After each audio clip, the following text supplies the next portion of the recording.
The train snaked through the countryside, its wheels humming a lonely tune as it cut through the darkness. Moonlight barely touched the empty fields, casting long silvery shadows that seemed to stretch on forever. Inside, the carriage was nearly deserted, shadows flickering under dim lights, the air thick with the scent of old leather and dust. Clara sat by the window, watching darkness rush past, soothed by the steady click-clack of the tracks beneath her feet. She was alone, or so she thought. The seats around her empty and cold, their silence almost echoing. A chill crept in, and she drew her coat tighter, tracing circles on the frosty glass, watching her breath fog up the window. Usually she enjoyed these quiet journeys, finding comfort in solitude, but tonight the silence felt heavier, the shadows deeper and more restless. Clara sensed she was being watched, though the carriage was empty, her skin prickling with invisible eyes. She tried to read, but the words blurred and danced on the page. Unease grew with every passing mile, her heart beating a little faster. The world outside was a black canvas, only the occasional light from a distant farmhouse flickering like a tiny beacon in the void. Clara closed her book, restless, unable to sleep, her mind racing with questions she couldn't quite name. Every creak made her jump. The carriage felt like a forgotten room drifting through the night, suspended between places and times. She shivered, not from cold, but from something unspoken in the air. Something was not right, and the feeling grew stronger with every passing moment. The night pressed in, thick with secrets, as if the train itself was carrying more than just passengers through the darkness. The door at the end of the carriage slid open with a soft whoosh. Clara looked up. A man entered. Older, with kind eyes, a gray mustache, and an old-fashioned suit. He carried a worn briefcase and a wide-brimmed hat, moving with quiet purpose. He nodded politely to Clara, his smile sad and distant, and sat a few rows ahead, staring out into the night. He seemed out of place, yet somehow belonged. His clothes were immaculate, but decades out of style. He sat perfectly still, a silent figure from another era. The lonely feeling faded, replaced by curiosity and mystery. After a long silence, the man turned to Clara and spoke. "A quiet night for travel, is it not, young lady?" "Yes, very quiet," Clara replied, her voice small, barely more than a whisper. The man nodded, his eyes reflecting the dim glow of the carriage lights. "Most people are already where they need to be, or heading to familiar places. Northwood, Silver Creek," he said, his tone gentle, as if reciting a memory. Clara frowned, her brow furrowing. She'd never heard of those towns, and the names sounded like echoes from a dream. "Are they far?" she asked, her curiosity mingling with unease. He smiled faintly, almost secretively. "Not far. You just need the right ticket," he replied, holding up a faded slip of paper between his fingers. "I was once bound for Whisperwood. A lovely place, I was told. But sometimes, journeys don't end as we plan. The tracks have a mind of their own." He gazed out the window, watching raindrops race each other down the glass, lost in thought. "You think you're heading to one place, but the tracks take you somewhere else. Sometimes you don't even realize you've changed direction until it's too late." His words felt heavy, as if he spoke of more than trains, of choices, of fate, of the places we lose along the way. "Are you going to Whisperwood now?" Clara asked, her voice trembling with hope and uncertainty. He shook his head. "No, my stop is somewhere else, a place you don't find on any map. It finds you when you least expect it." He fell silent, leaving Clara with a chill and 1,000 questions swirling in her mind, none with easy answers.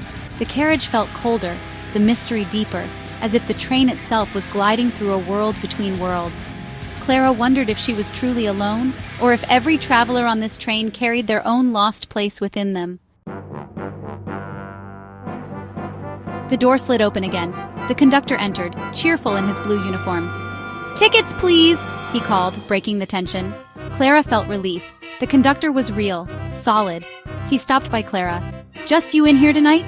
Clara hesitated, glancing at the old man's seat. "No, there's a gentleman over there." The conductor looked, confused. "Miss, there's no one there. This section's empty." Clara's heart pounded. "But he's right there. Old suit, hat." The conductor shook his head, concern in his eyes. "I assure you that seat is empty. You're the only passenger here." The carriage felt suddenly colder, the silence pressing in. Clara's sense of reality began to slip. Clara spun to look. The man was gone. No briefcase, no hat, nothing. She'd spoken to him, heard his voice, seen his eyes. He couldn't have vanished. Panic rose. "He was just here! I was talking to him!" She searched the carriage. Empty. The conductor watched her, not surprised. He sighed, voice gentle. "You're not the first to see him, and you won't be the last." "He was wearing an old suit, talking about places you'd never heard of?" Clara nodded, dread growing. "Don't worry, miss. He means no harm. He's just lost. He's been riding this line a very long time, looking for a stop that doesn't exist anymore." The truth settled in. He wasn't just a traveler. He was something else. Something that didn't follow the rules of the living. Clara realized she'd met a ghost. The train rolled on, the night deeper than before. The conductor's voice dropped to a whisper, as if the darkness outside the train might overhear their conversation. "There's a legend among railway workers, passed down from one generation to the next during long, lonely night shifts. A passenger many years ago was traveling to a small town, a place that would soon vanish forever when the great reservoir was built, swallowing it whole beneath the water. But his train never arrived. There was a terrible accident on a foggy night, and the wreck was lost to the mists of time. They say his spirit still rides the night train, searching for a home that no longer exists, unaware that the world has changed. He appears to lonely travelers, always polite, always with a distant sadness in his eyes, as if he's waiting for something he can't quite remember. He doesn't realize he's a ghost, or that the people he meets are from another time." Clara listened, frozen, as the story unfolded. The old-fashioned suit, the talk of lost towns, the deep sadness, it all fit together like pieces of a puzzle she hadn't wanted to solve. "Most people just feel a chill," the conductor said, his eyes flickering to the empty seat beside Clara. "It's rare for him to talk so long, to linger with someone as if he's found a kindred spirit. Maybe you seemed familiar to him, or maybe, tonight, you were just as lonely as he is." The conductor looked at Clara with genuine sympathy, as if he understood the weight of the story he'd just shared. "Let me see your ticket, miss. We wouldn't want you getting lost, too," he said softly, his words gentle but carrying a strange warning. His words, meant to reassure, only deepened her fear, making her heart pound in her chest. Clara clutched her ticket tightly, suddenly unsure of her own destination, wondering if she, too, might become a story whispered on the rails. The train seemed to drift further from the world she knew, swallowed by the night and the legend that haunted its tracks. Clara reached for her ticket, hands trembling. Suddenly, the train plunged into darkness. The lights flickered out as they entered a tunnel. The click-clack of the wheels echoed, louder in the blackness.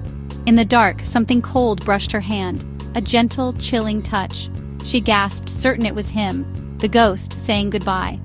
The train burst from the tunnel, lights returning. The conductor stood by, concerned. "You all right, miss? Just a short tunnel?" Clara looked at her hand. Her ticket had changed.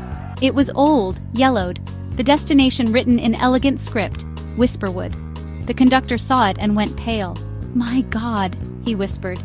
Clara stared at the impossible ticket as the train rattled on, bound for a place lost to time. Her journey was just beginning,